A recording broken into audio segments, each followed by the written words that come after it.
Call the meeting to order. What's it? It is 2:05. 2:05. All right, and then we have a pledge of allegiance. Flag, yes. Perfect. I pledge allegiance to the flag of the United States of America and to the republic for which it stands, one nation, under God, indivisible, with liberty and justice for all. Okay, thank you all. Madam Board, is there, would you like to make a recommendation for approval of the agenda? Promotion? I move that we approve the agenda for February 29th, 2024. Okay. I second. And vote. All in favor? Aye. Aye. Passed unanimously. Okay. Who is here? Let's see, Colonel Guy. Hello, Colonel. Hello, General Counsel. Good to see you. Is that it? Randy is on there. Hopefully Victor New will be joining us shortly. Victor's going to join us about 2:30. He was laid up at the coming from Charleston, and so Ms. Mercado has sent him the Zoom details, and he'll try to join. Okay. Well, with that, I think we turn it over to you, Mr. Harding, or you, Ms. Crosby. I will be real quick and then just hand it over to Ms. Crosby. Just noting what we were tasked with looking into, it's kind of that first slide, is find the pros and cons of bringing custodial in-house, and then going beyond the financials into the intangibles and bringing custodial services in-house would bring. So before I get into those intangibles, we'll start with the financials, which is Ms. Crosby. Great, thank you. So about a year ago, we were asked to do this same calculation. I believe we presented it to the Finance Committee. We have altered it and updated it since then. And just so you know, I cannot be held responsible or cannot be responsible for I didn't create this document.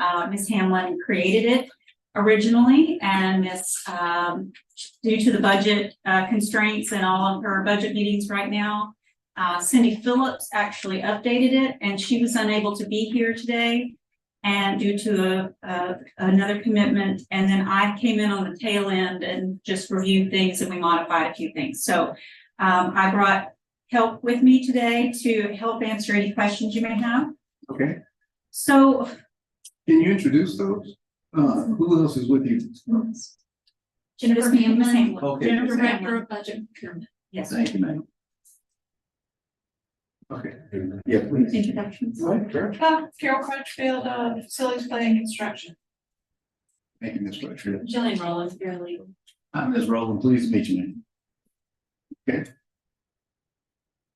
So there are two slides in the presentation. I'll go through those first, and then the handouts that follow are the details behind that work. So the first slide is about the cost projections of outsourcing. So where we are with the current contract, which would include any COVID cleaning, we would absorb any of the ESSER funded cleaning that's currently happening in the current school year. We would roll those together into the base contract if we outsource for next year. And so the combination of those two costs would be $7,354,000 as listed at the top of this cost projection. So that is basically, I looked at it from a budget perspective, where we are now. And actually that should say FY24. And as opposed to where we are for next year, would be, and 8.8 million is a conservative estimate that we've developed.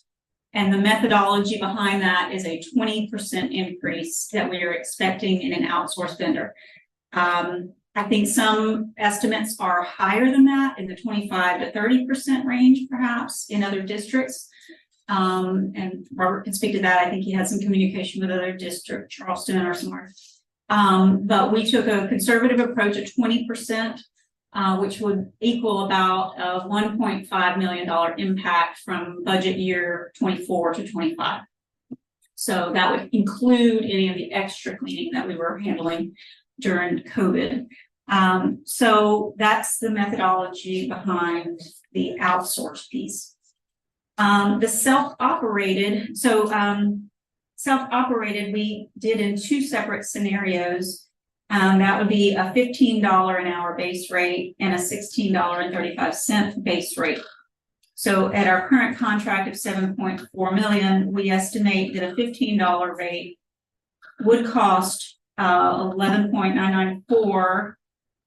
So $12 million if we bring in-house, which would potentially be a $4.6 million increase from the current year's model.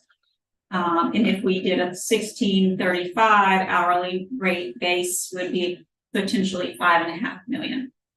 So a couple of assumptions behind that methodology.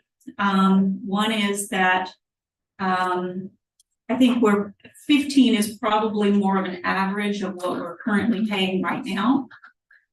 So that might be more in line with what our current structure is based on. Also, benefits of 51% are incorporated into the calculations of this.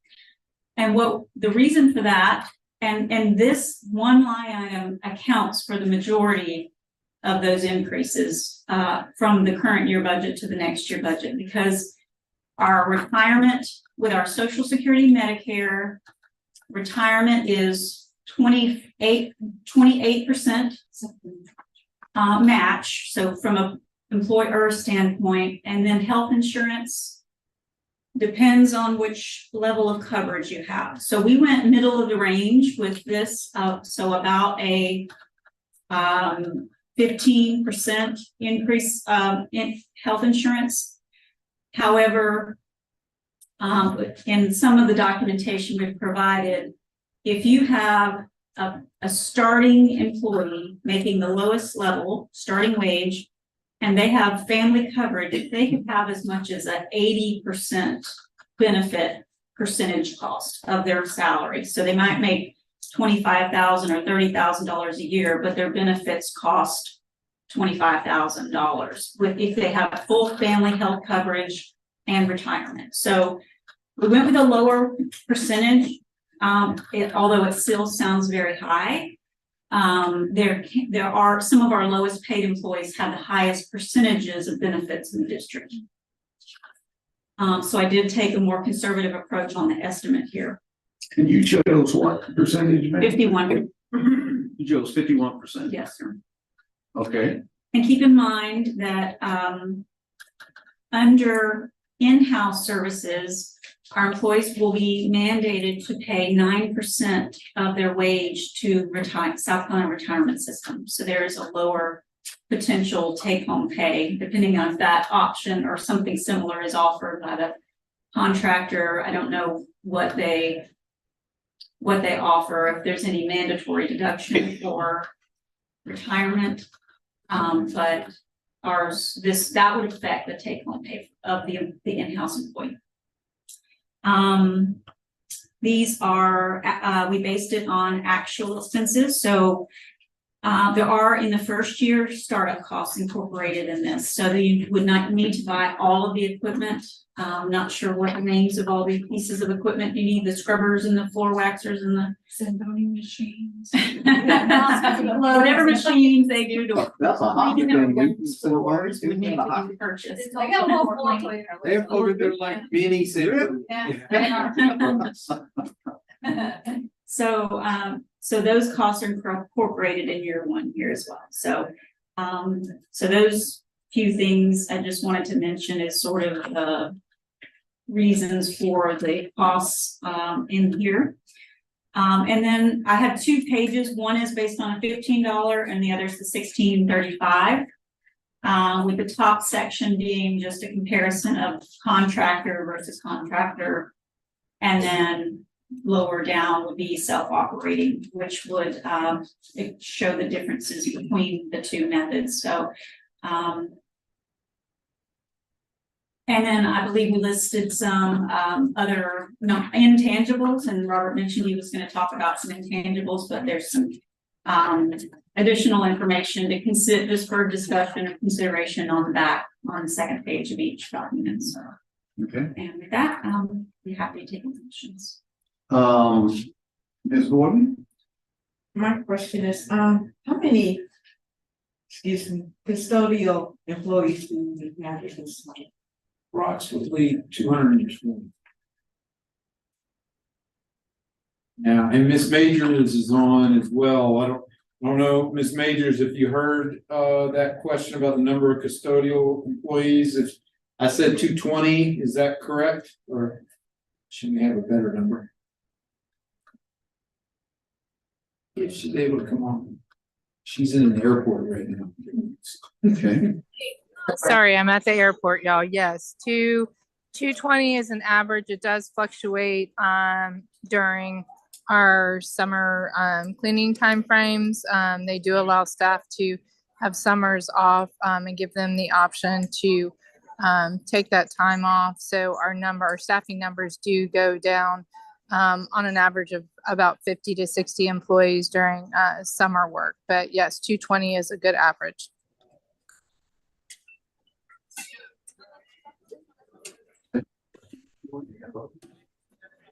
Yes, I'm good now, thank you. Okay. I have some, but I like to preference my questions with the way that I'm approaching it. I am not against continuing as a contractor. I am not against bringing it in-house. What I am pursuing is that we're going to have people who challenge our methodology and the outcome. So I'd rather that we challenge ourselves than wait until it hits the public. And then people who are already questioning our overhead structure and are we being thorough, right? That we can make sure that it is defensible. Okay.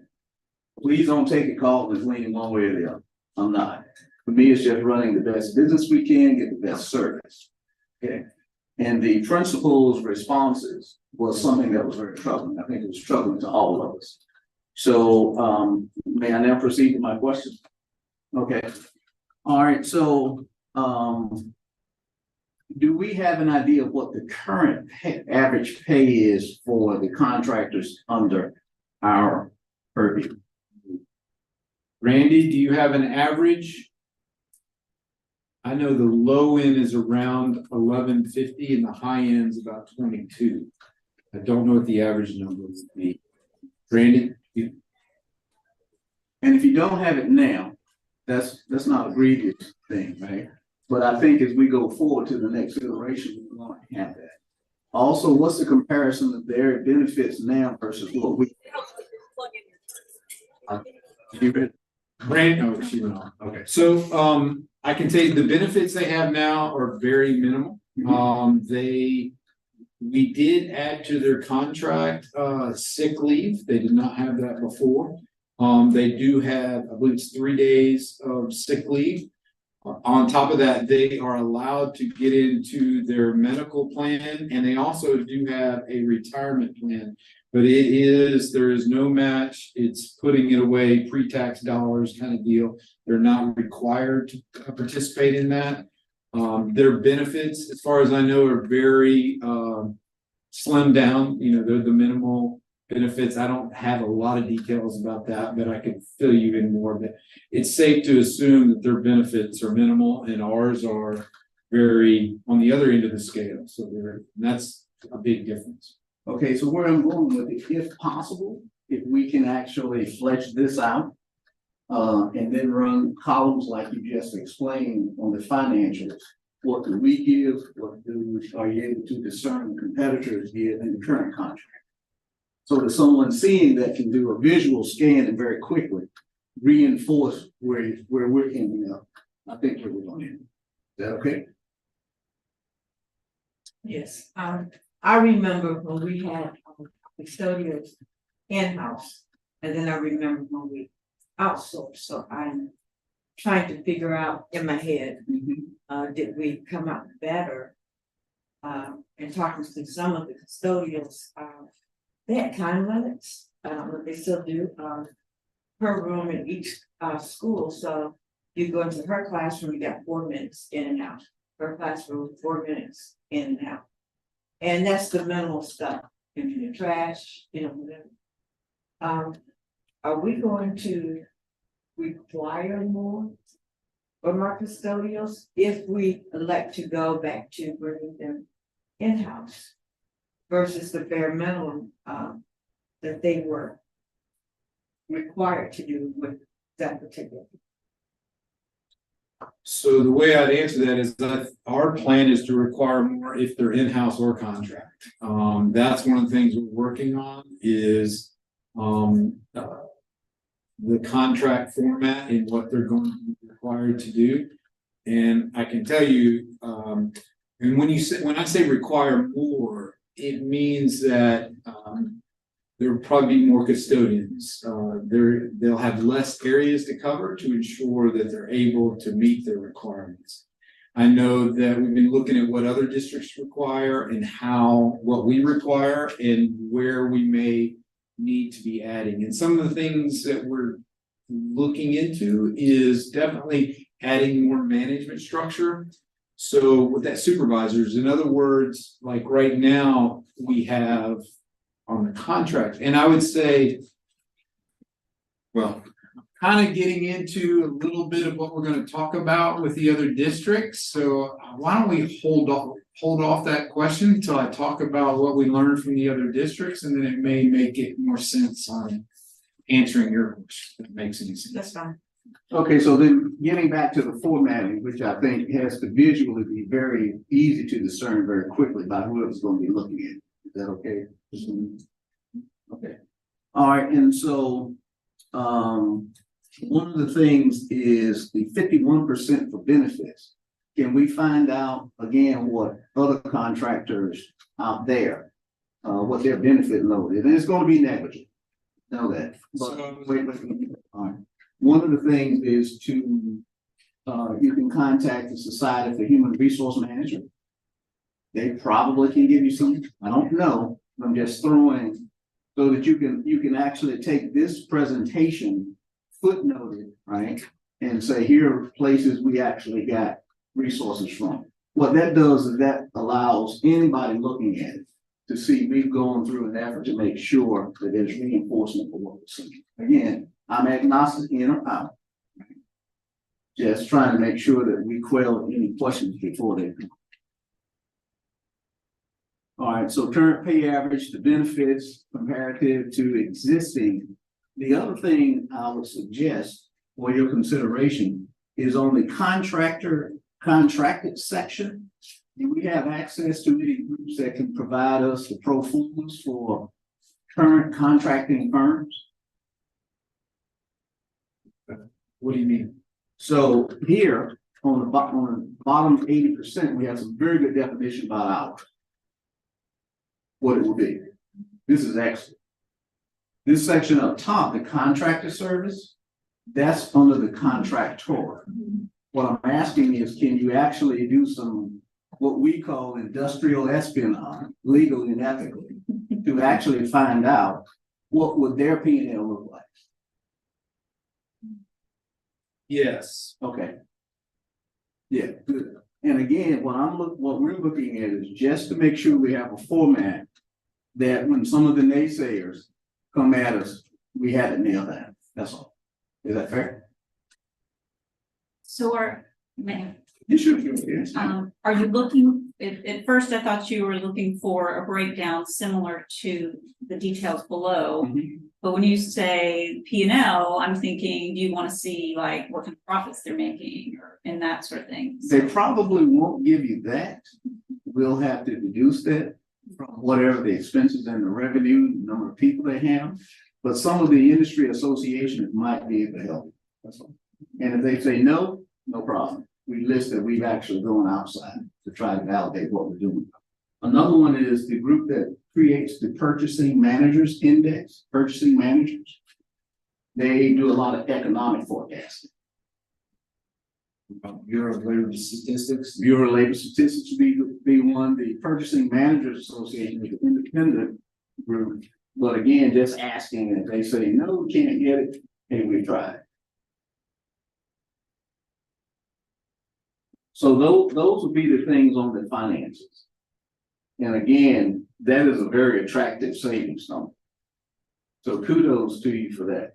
I know it's tight. Thank you, Ms. Hamlin and others. Ms. Crosby and everybody in the room for that. I know it's not easy. You took us on it. We put a lot of effort into it. I'm not trying to extend a lot of the efforts. So you have any more questions, Ms. Gordon? On the financial page? No, I'm catching up basically. No, not a problem. Colonel Geyer, questions, comments, guidance, sir? I would be interested in knowing what the contract supervisor management overhead is in the contract. Obviously, if we brought them in-house, management would fall on principal or his or her designated AP or other person to manage the custodians in her school. And right now, that seems to be the biggest problem is management oversight with the contractor. And by bringing it in-house, that's a problem that's more decentralized to the principal, which is a burden on the principal, but she'd have obviously more control over the personnel in her school. So that's another issue that I think you need to compare when you look at the contract and you look at the supervisory overhead. Thank you very much, Colonel. Is anyone else online that would like to give any comments or guidance? Yes, I would. Okay, Mr. Smith? To me, I agree with some of the stuff that current guys said, but also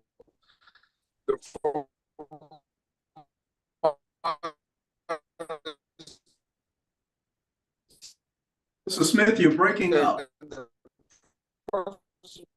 You're breaking up. Like for that, those to come back in house, because what happens is most likely people who are from that community want to work in that building and that community. Mr. Smith, we couldn't really hear what you were saying, my friend. It was very, very much breaking up, probably at least 50 to 60% of what you were saying. Would you like to put it in the chat room, if possible, what you're recommending?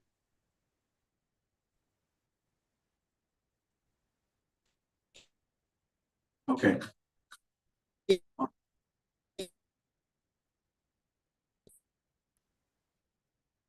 Mr. Smith, if you can hear us, would you mind putting it into the chat room if possible, sir?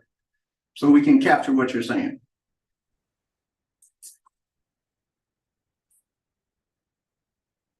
Okay. All right. Any want to go to the intangible?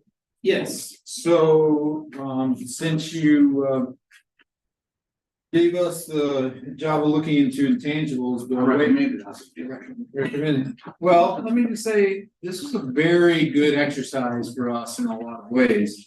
But the way that I thought was the best way to go about it was to find places that had gone from in-house to contract or had gone from contract to in-house and find out the reasons why they made the switch and what the results of those were. So we'll start in what you see here. I'll hit some highlights. These are kind of summarization of my notes of those conversations. Charleston County School District's the first one we talked to. What I'll say about Charleston is, we talked with a couple of their people in their, facilities group. And, basically, they said that they're extremely happy with their contracted services. And he said it was the benefit of 23 years experience in, running custodial that he put what he thought was needed to be successful in their contract, which included things like they divided their district into 3 custodial firms. I think that's a very good suggestion. We do that right now with our landscaping contractor. And same reason they like it there, you can compare how they are doing. They say they're struggling with labor, well, then you can compare it to the other guys and how they're doing, and you have a direct comparison. Also, if one is dropping the ball, it is much easier to let them go and just get the other person to absorb their work, or the other firm. We had to do that with grounds. We started off with 4 firms. Actually started off with 3 firms. One was not performing. We got rid of them and divided their work amongst the remaining 2. And you can do that very quickly, as compared to having to issue a notice to cure, go out to bid, all those things that take time and energy and delay, being able to make corrections. They were very specific on the requirements of their custodians and managers. Charleston set a minimum pay scale for all of their bidders, and it was based on the job. So their lowest one was a minimum of $15 an hour, and their highest person would starting with 0 experience, basically at 18. And then they put in set raises into their contract of, say, $1 per year. They actually also said, let me go on to another one. And they defined their requirements. Then they put penalties in for missing certain, if they had inspections, like you hear Brandy do all the time, and they don't score higher enough, there's a set financial penalty that is going to be issued against them for that, or can be. If they miss trash, if they don't lock the doors, it's like, $1,000 a time that you don't lock a door, kind of thing. So these are pretty stringent penalties that they put in there to hold the contractors responsible. Same thing for not filling positions. They required them to have a backup pool, and if positions were not filled or they're not at 100%, they were fine. There are penalties against them. If a manager, once a supervisor leaves, if they're out for more than 30 days, again, it's a penalty. Charleston did also enact a carrot. They didn't have just sticks. They did put some carrots out there, but due to budget constraints, they had to take that away. It financially did not fit within the budget.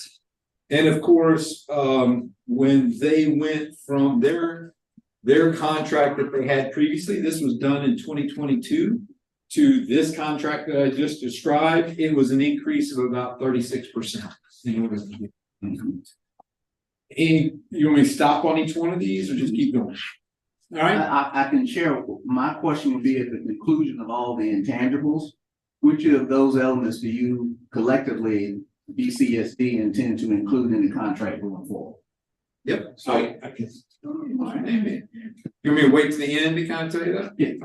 Well, one of the things I will say as well is that, just starting off, those that are contract typically say contract's the way to go. And they say that because of cost and the ability to get labor. They all will say that under contract, contractors are able to entice more labor than they were in-house. And they say they struggled in-house. Those that are in-house basically say in-house is the way to go.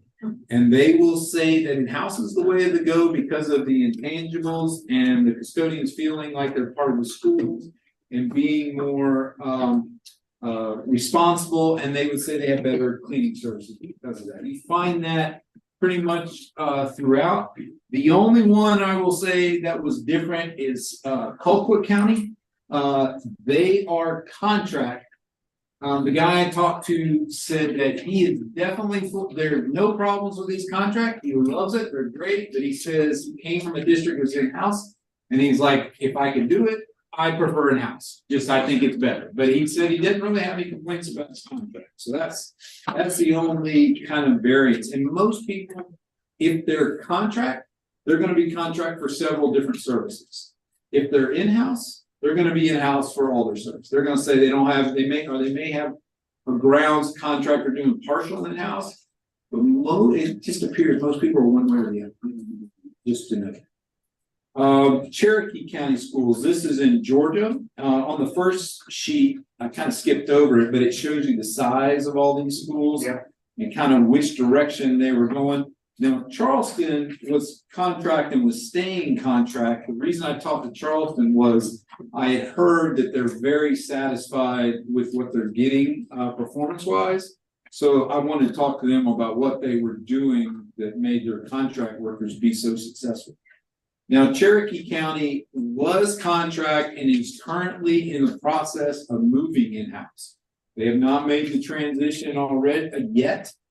They're expecting to have the switch over complete in April. But they had been contract for 10 years. They made the transition because of poor performance on their contractor.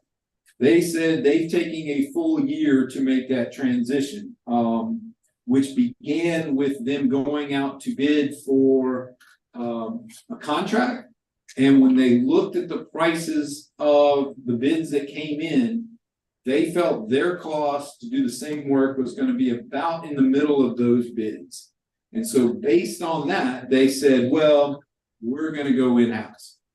Now, one thing to note, in Georgia and Florida, they have different benefit structures. They have a different benefit plan for custodians, maintenance workers, bus drivers than teachers. They are not on a teacher benefit package. They have a separate benefit package that is lower than, say, their teacher benefit. Florida is the same way. Can I ask a question? Sure. Are we required to have the same benefits for custodians if they were in-house that we have for teachers? Yes, The answer to that's yes. So we do not have that option. And anybody I ask is going to say your financials just cannot work. Everybody's going to say in-house is more expensive, but it's worth it. And like in Georgia and Florida, if they're able to do a lower benefit package for custodians. So then we would be able to do it. All right, so most in-house, Cherokee County is like that. The principal is in charge of hiring and firing. Principal oversees the custodians. There is no increase in HR because it becomes completely a principal responsibility. Some things to note that we're going to take on is the much larger workforce at night, which I was just stunned at. But in Cherokee County, if they had 13 custodians, they had 3 during the day and 10 at night. And they would say, That was surprising. yeah, I didn't know how they could get by with 3 during the day. But their conversation was that you can't clean during the day. Yeah. So you're there just to maintain and situate some things. You gotta do the work at night. They said if you plan on going in-house, the minimum amount of time it will take is 6 months. He's just ordering the equipment is taking them 5 to 6 months. And basically their upfront cost was $1.2 million for the first year, just for again, they like in-house. It allows you to build culture. Some other things there, their first year salary is $1,650. And they use an average salary for a custodian with 10 years at $20 an hour. Go on to the next one. Lowndes County is, again, this is a Georgia location. And I'll go to my front cheat sheet on their size. Lowndes County was, they were 11,000, so they're about half our size. And they were in-house and they went to contract / in-house basically because they've been moving slowly to contract.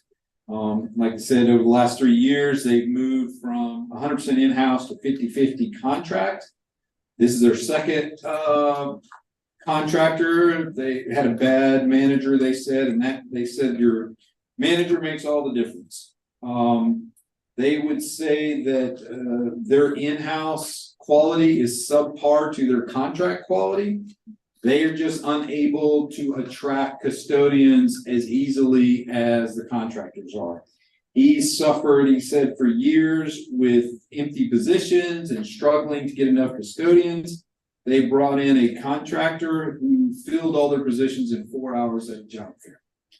Can I point out one thing in this? Sure. So Lowndes County is saying that their cost went up only 12% from what the contractor was, right? No, Going from from in-house to in-house, from in-house. So they were paying below the contract. Yes, yeah, I think they were paying about one of these, I think they were paying about $9 an hour, and the contractor went up to 13. So, the first thing hits radar is that, they probably weren't even in the market. Right. Yeah, but the problem is when you start looking at the benefits package, their cost per custodian for $9 an hour was probably far exceeded the cost for the contract labor at $13. That benefits package, that benefits package is double your cost of the labor. Where a contractor's benefit package, HES says their benefits cost them about 10%. So if you're looking at the same amount of dollars, a contractor can pay a wage that's significantly higher than we can just based on that benefit package. And so this contractor deliberately paid much less. No, they were paying less in-house. Less in-house. They paid more when they went to. So we're considering going to contractor, staying contractor, because it's so much more efficient in terms of throwing out costs. And this group was paying below what the analysis says contract. Right. So when they talk about they can't keep contractors, that's the doggone reason. Yeah, no, I agree. Now, and this is the one though that they say their state benefits are also going up so much in the next 3 years, even though it costs 12% more for the contract. In 2 or 3 years, they see it breaking even because the benefits are going up so much. Forsyth County School District. I talked to them just briefly. They were recommended by Cherokee County to talk to. They were their competitor. And this is the one north of Atlanta, right? Yes, it's near Lake Lanier, if you're familiar with the area. And it's a growing district. They've been growing very quickly. So yeah, they switched from contract to in-house 10 years ago. He thinks in-house is definitely the way to go, and talked about how active his custodians are in their schools, as far as even one leads a dad, they call it a watchdog dad program, where the dads come in and work with the kids, and the custodian's the one that leads that program with the dads. Custodians out on car loans. Here, I don't know how to pronounce it, Iredell, Statesville. This is in North Carolina. Now, this is an interesting one to me, because now he was in-house and went to contract. He is definitely an advocate of contract. And the interesting thing here is all their in-house custodians are required to drive buses. And part of that is to pay for the benefit, to get enough labor out of them for the benefits that they receive, is what he said. And he says his contract custodians are far superior to his in-house, but he's afraid to make the full switch because he's afraid he's going to lose too many bus drivers. Which that's just a unique. I've never heard of that before. And no, we're not going to plan on implementing that here. How many hours a day does an average custodian work? I don't know. Randy knows that, but I don't know. Randy, you wouldn't have to know the number of hours per day a custodian works, the average? I believe it's about 8. We have some, but we have a lot of Because it part-time. depends on which one. There's some in the day, some in the evening. And we have a lot of part-time workers that are custodians as well. Like they may work for food service during the day and be custodians at night. Well, the last time we had an HES brief, I'm sorry. Yes. Last time we had an HES brief, I think I remember one of the owners and managers saying that they had 3 shifts. Yep. So I think all their shifts were 8 hours and they had an overlapping mid shift. Yeah. So if I remember correctly, I think the shifts are 8 hours. Yes, they are. All right, where was it? Beaufort County School. They finished our deal. Oh, yeah, Colquitt. Yeah, Colquitt, this is, This George also? yes. Colquitt is, they were a mixture of contract in-house.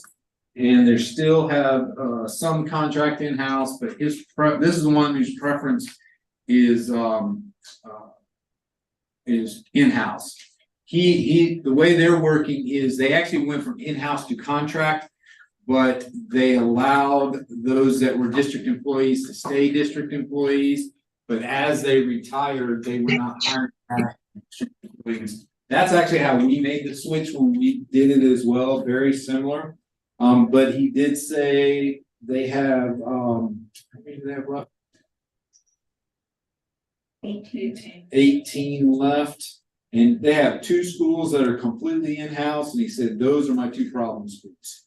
And one of his things that he wishes he had done is to have a supervisor over his in-house. He thinks that's been his problem with his in-house staff. He had a supervisor internal? He does not. Okay. So that is where he thinks his in-house staff are not, why they are not performing as well as his contract workers, contract custodians. I think this is a good quote. You know, it's all about how you treat your people.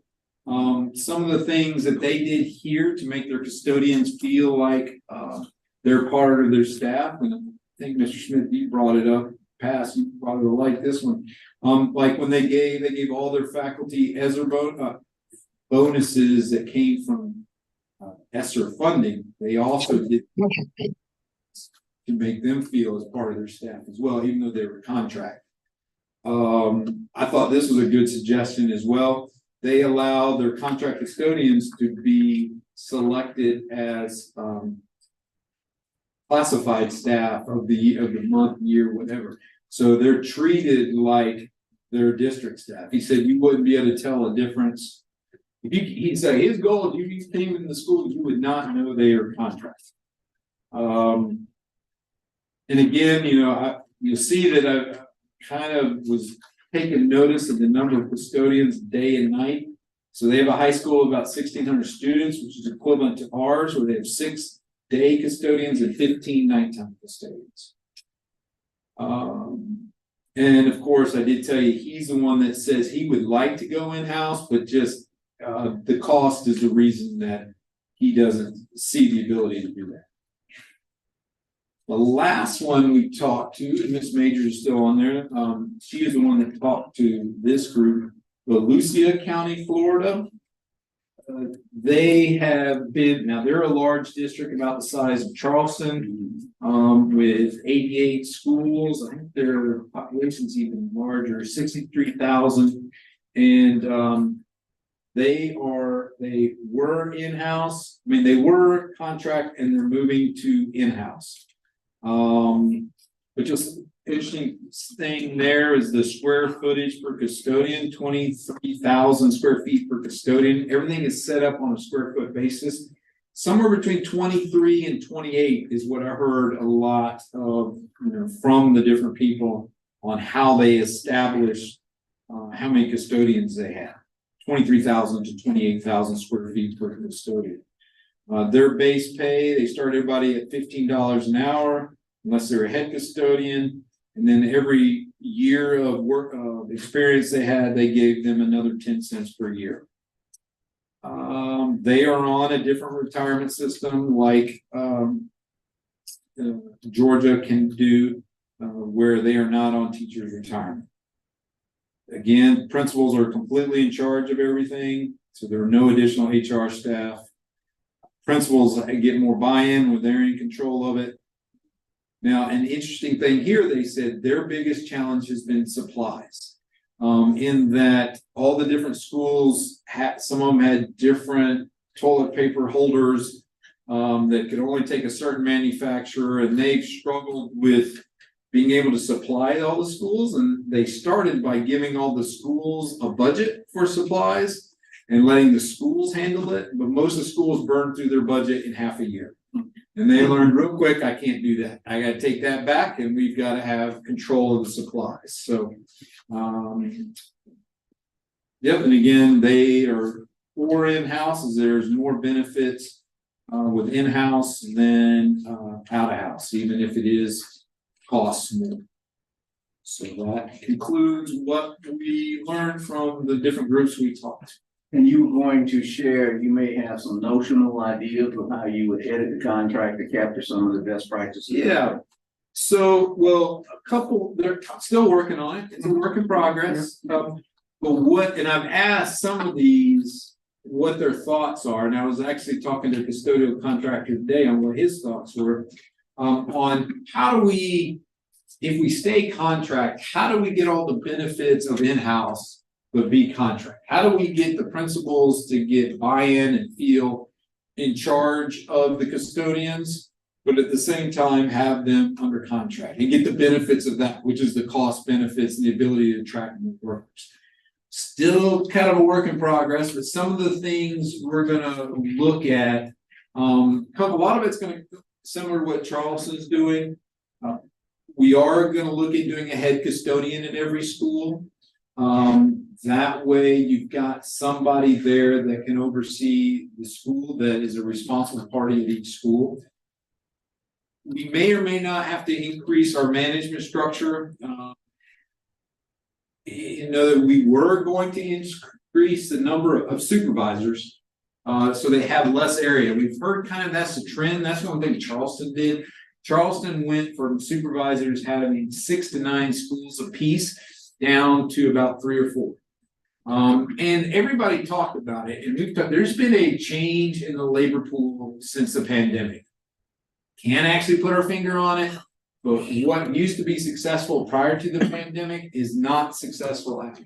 I said that feeling, and everybody agreed with me.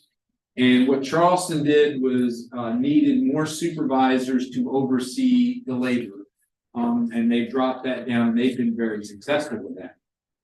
We're going to look at that. That is something that we possibly may be able to do. I do want to take Charleston's penalty system, where you penalize the contractor for not meeting certain requirements, such as cleanliness requirements, staffing requirements. I think it is good to have a pooled staff. I'm just toying around. I was talking about somebody today. If that head custodian have the principal cooperate with the contractor in the hiring and firing of that custodian. In other words, that head custodian, the principal has to agree on them being hired, like trying to get that buy-in from the principal with that person. Same thing as far as moving people out of a school. We've heard from a lot of principals that staff are moved all around. They don't know who are in their building. So I would put penalties on something. Earl Campbell has his hand. You may keep going. Yeah, keep going. Mr. Campbell, we'll get right with you, sir, if that's okay. Okay.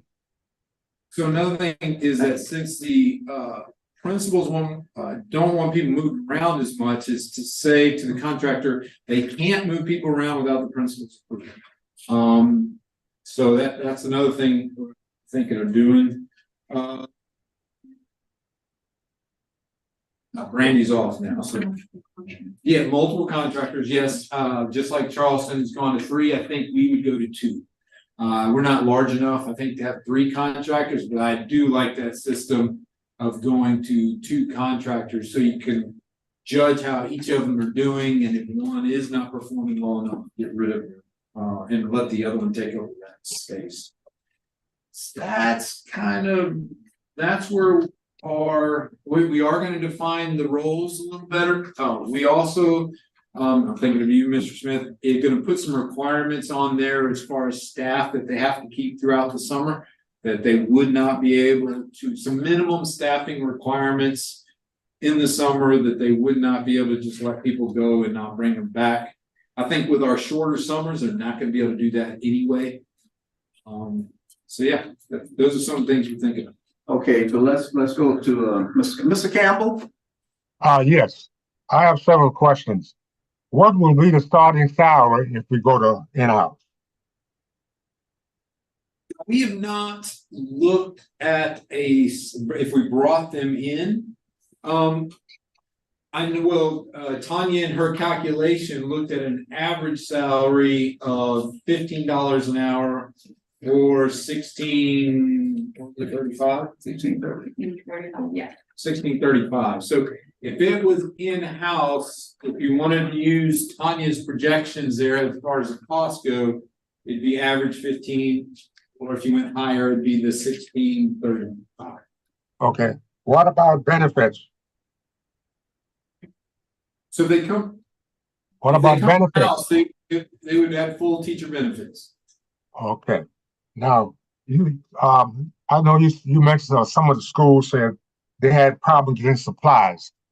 You can go to Lowe's or Home Depot and get all the cleaning supplies you need. Now, stuff like buffers and stuff, I think you gotta get that from someplace else. But like toilet tissues and all that stuff, soap, wax, you can do that through those two companies. And then if they don't have that, if they have a problem, you can go to Granger. Granger has a definitely good supply policy because that's what the post office use. So those are some of the things that I think that we can look at. Now, as far as supervisors, with a district our size, you would only need about 3 supervisors. You don't need no more than 3. And they can get out of their office and go out to just check what is going on in the district at the different schools. Thank you. Okay. You got your hand raised? Yes, sir. Just to listen to the comment this first off, which is that I think that if we're gonna do well in terms of contractors, I don't think there's no way to put principals involved in contract because from my understanding, that's one of the issues now. Either the principal's gonna hire or either the contractor's gonna hire because what happens is as someone one of our board members said, that's getting in the weeds. I mean, we don't want to be if we have to get rid of one of those contractors, then we don't want to have to go to court and they say, well, we have all these terms and we have all these different things and y'all were telling us, and therefore we were doing everything y'all wanted to happen, and y'all said the school district still wanted to happen. So I think the contractor should do the contract work, administration should do the administration work, unless it's going to be in-house. I disagree with having administrators agree with who getting hired and all that because that's one of the problems now. Administrators telling people, oh yeah, we don't want this person here back in our building. That messes with their contract with their work. And that's another reason why some of these people are being moved around now, from my understanding. Because the person will see C16, I didn't like how they wiped it down, and I don't want that. I told them what to do it. That's why I said I tell them I don't want them back here. So that's the whole of the issue. Versus them working for that administrator. That administrator, or I remember when I was in school, they had they had a head custodian, a day custodian, and they had a night custodian. So therefore, you had two head custodians on site for day and night that worked for the district. And they knew that they dealt with the assistant principal who was over facilities.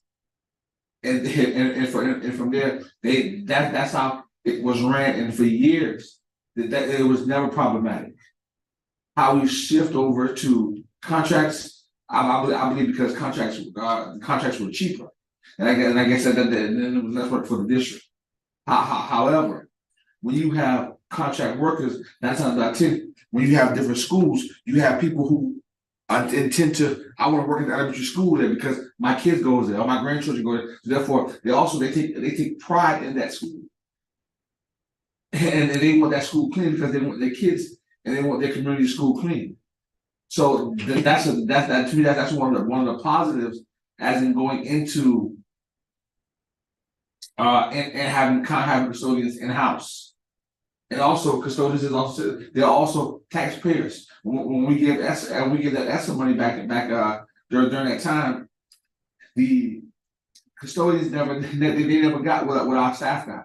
When we were giving them extra money, they didn't get those kinds of things. So all those are things that we must remember, because the sole thing is that we want people who are gonna do a better job, and who's gonna have who's gonna have some buy-in to what's going on in our school for our kids. And just also to go within the summertime, it seems like you want to have all your staff there, because that's the better time where you're able to clean the whole building, and you're able to do a real thorough cleaning throughout the building when all the kids and everyone is going out that building. So it seems like that's when you would not want your facilities to take off, because you would want them there at that point in time to do that. Now, even if you give them a break or 2 weeks vacation, but not the whole summer, because that would be very problematic. Okay, So those are just some things that I want to put out there. thank you. Mr. Nate? Thank you.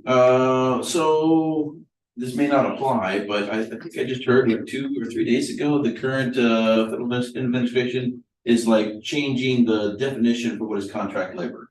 So that if they meet certain criteria, they are not contract, they are employees. So if the contractor is dictating hours, dictating the level of whatever, specified work, then they're not contract, they're employees. So our hands might be tied on this unless we make sure that we are not in the weeds and deciding what is going on with these contractors. Hands off, and then you do your thing, or we might be required to take them in-house. I don't know. I don't know what I don't know yet about all this in-house suffering. My gut is telling me there's a lot of red flags that we haven't talked about yet. So interested to hear everybody else's perspective and try to assimilate some of this information. But right now, I don't think it's a good idea. If we're paying them $16.35 an hour, we're going to jump almost 50%. That's a lot. And if we're already deciding on our budget for next year, this isn't in it. So I'm not real sure.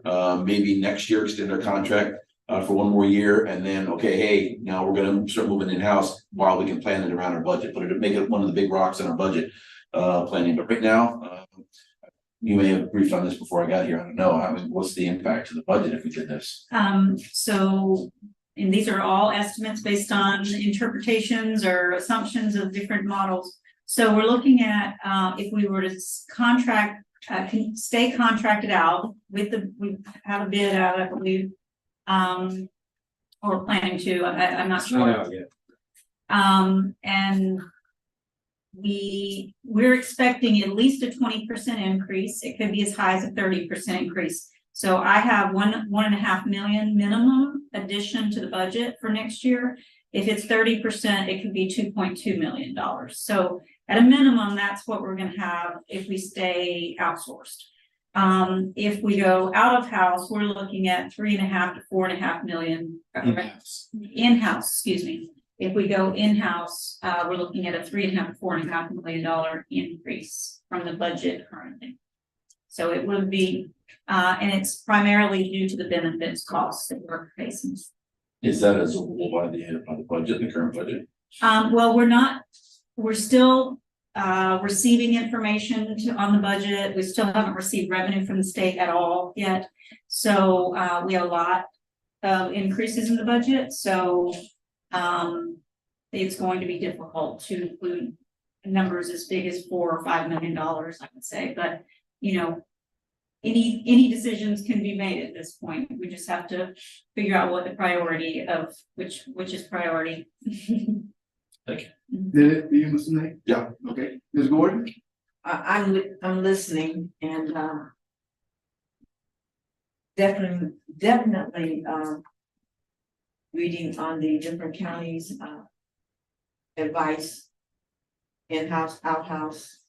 But my major concern is when we're looking at the numbers, whether we come back in-house or go back outside. I just want to make sure that our employees are taken care of. If it's 1.5 million versus 3.5, and the 3.5 means that we're gonna get a quality product. But we're gonna get workers who are happy being here and wanna stay here, and do the job. I've been in schools where schools were not as clean as they should be. I've been in schools where they didn't have enough supplies, because those supplies were outsourced, so they're coming in. And so how much supplies do they really need? You know, how many soap squares you need, how many cleansers you need? They're determined by how well our people clean the building. So I think when we're looking at this, I'm like Carlton, in-house, out-house, 1 million, 2 million. But either way, we're paying for it. We're paying for it if the supplies are not there. We're paying for it if the people don't come in to do what they need to do. Excuse me, but now that we have, what's the lady's name who? Randy? Yes, Miss I Majors? mean, that's been a big difference, because they know what's required of them. So I think when all that pans out and we look at this, I don't think the cost is gonna drive what we do as much as, I like to see them back inside. I remember when we had them in, but I also know what it looks like not to have them in, to have the contractor, so, that we keep in mind. A great custodial staff. If our principals are going to be over them, then you have to realize the additional responsibility.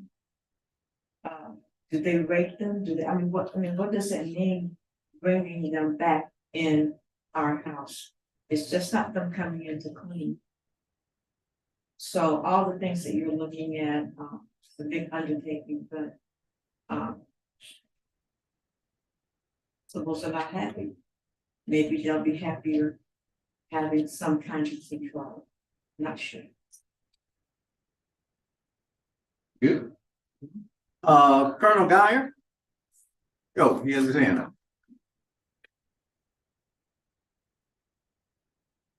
We can't hear you, you're muted. This has been very interesting.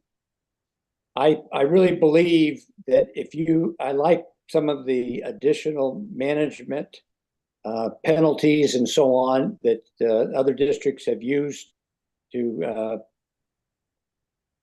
hold the contractor accountable. I like those.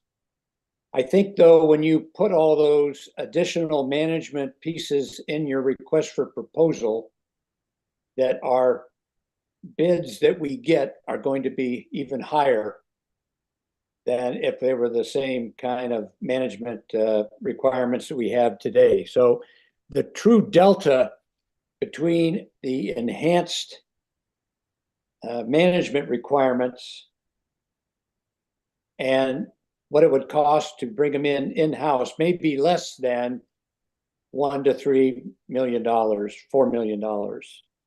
So we need to know what that is. And then when we have actually what it's going to be, what is the actual difference between what we're asking a contractor to provide and what the actual cost of bringing them in-house is determined, then we go to the principals.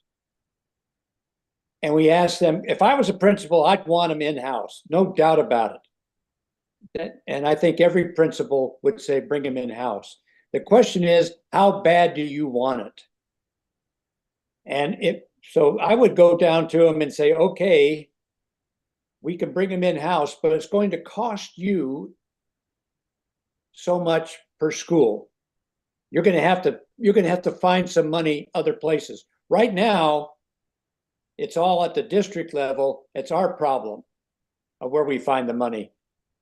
I think we have to ask the principals, how bad do you want these? And you have to bear some of the burden for the additional cost. That's my 2 cents on this matter. All good comments. Really appreciate them.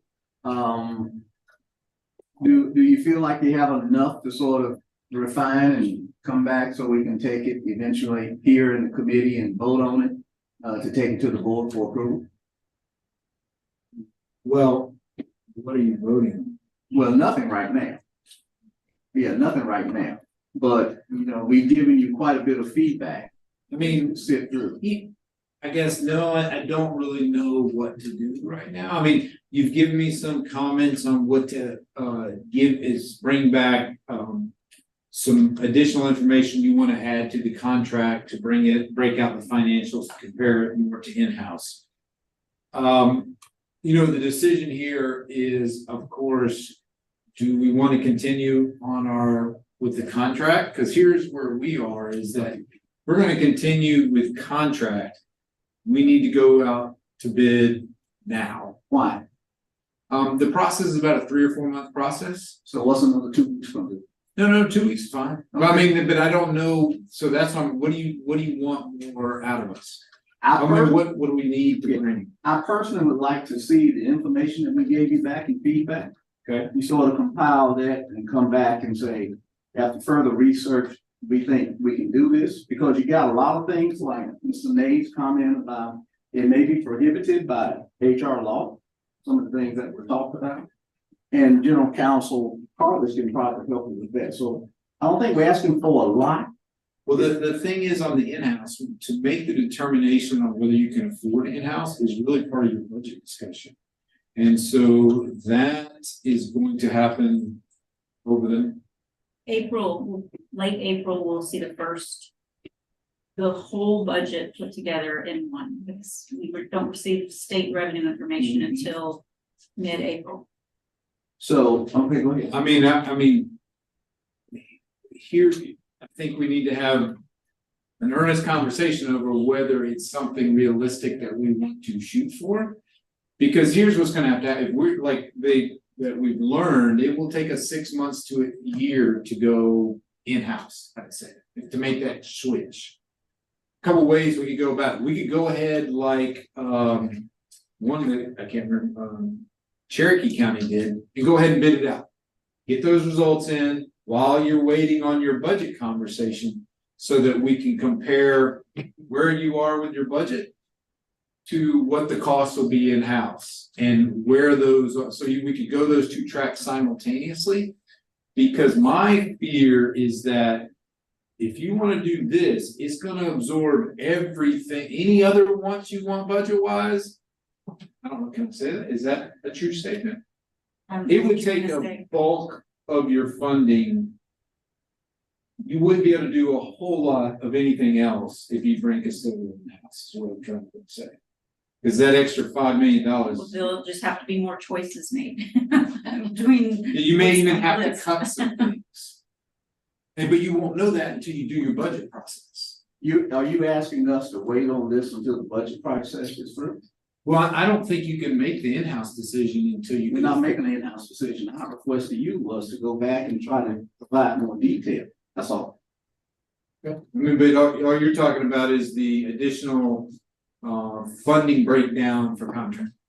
I'm talking about both. So each of these counties had ideas, right? So best practice is to survey what's out there, then incorporate those best ideas. That's what you're being asked to do. So does that mean that if I come back kind of with what we're proposing to be in the solicitation for contractors, all the items that we're looking at bringing, is that that we've acquired from all this, is that what you mean? And then along with the additional finance information? Yes, that's the next step to me. Okay, I got you. Yeah, then because we spent 70 minutes, me 65 minutes, actually trying to get to a point where when outsiders ask us about this, we can say we've done all the due diligence to the nth degree. And remember, my caveat when we started was, I'm agnostic in or out. The numbers pushing us out. Okay, if they stay like this, I'm fine with that. But I want to be able to defend whatever the outcome is. And see, when we mentioned the contracted service, things like trying to find out what a contractor's pro forma looks like. If you can find it, you can say, hey, here's what we see. And most associations will have that. They'll be able to say the typical oil downstream cost and operation here's what the revenues are, here are the percentages of expenses, right? Then I can compare against that and know if I'm too strong or too weak. That's all. Okay. Now, once we get that, I mean, the numbers will definitely drive where we're going. And it's pretty hard to overcome these. Gotcha. Okay, that fair? Yes, sir. And then I also think that, I have two, I also have, well, I also have another question, but in terms of that, but I agree with what he said, but also in terms of, go back to what Mrs. Gordon said as well, is that I hear what we're seeing on numbers and what the numbers carry us at, but at the end of the day, we're looking for a product. And the product is that when I go into offices in this building, I want to see that the ceilings are clean, like in terms of the same way how this one here is versus other offices in here. It's disgusting. So I'm looking for it being fair and it being clean in every office. Because there's some offices in this building where it's a small building that I don't really want to breathe the air in. So that's what we're looking for. We're looking for with that on one hand, and also my next question is to iron that kink out. Is that also let's remember that these are taxpayers who are working in the custodians, and they're coming to us and they feel that they're being mistreated, and they say, "Look here, we want to come back in house the same way you brought the bus drivers back in house. You brought them back in house for a reason. We want to be brought back in house, and we want to feel like we're a part of the district, and we're not just visiting the district when we come to the district." So I think all that is a part of the driving force in making this decision thoroughly, because you can't say on one end you want a half a loaf, a full loaf, but you only want to pay for a half a loaf of bread. Either you want a half a loaf of bread, or either you want a full loaf. You get what you pay for. And my question is, when we brought the buses back in the district, how long did that transition take? When the prior superintendent said, how long was that transition? Mr. Smith, wait. Mr. Smith, we're talking about custodian. Right, but I'm asking. No. Please, let's stay here because they have a lot of work to go back and do. Right, but I'm just asking the transitional question. When in terms of he's saying about 6 to 9 months, he wasn't prepared for that. He wasn't prepared to talk about the buses. Today was really about the custodian, and I would prefer if you'll indulge us and let us keep them on track there. So there's a lot going on. Your question is very valid. Okay, but let's stay focused. Well, I just finish with those comments that I'm like, I'm correct to that. Are you two okay with clear? Yes, sir. All right, and again, in or out is where the numbers, and there's big figures there. But in terms of creating that sense of ownership, the Colonel mentioned it very early on. Ms. Gordon has mentioned, others have mentioned it. Mr. Nay has said we got to make sure we maintain that barrier. Ms. Cartlidge can refine and make sure we get the details on that, so that we can come out with a contract that custodians in or out understand that we value them. Turnover normally is a function of two things: you either underpaying people or you mistreat them. It's just that simple. And we can fix both of those. And then all of that goes away and we're zooming. Right? Is that okay? You two on the back row, or you? Okay. I'm good. Colonel, Mr. Campbell. Mr. Campbell's like these two. No, I don't have anything. Okay. All I'll right. wait. Okay. Anything else for the good of the order today? It's been, for me, a very fruitful discussion. Thank you all for your comment. Mr. Smith, thank you as well. We'll have a chance to talk about buses in the transition. And with that, we can call this meeting to close. All right. I'm good.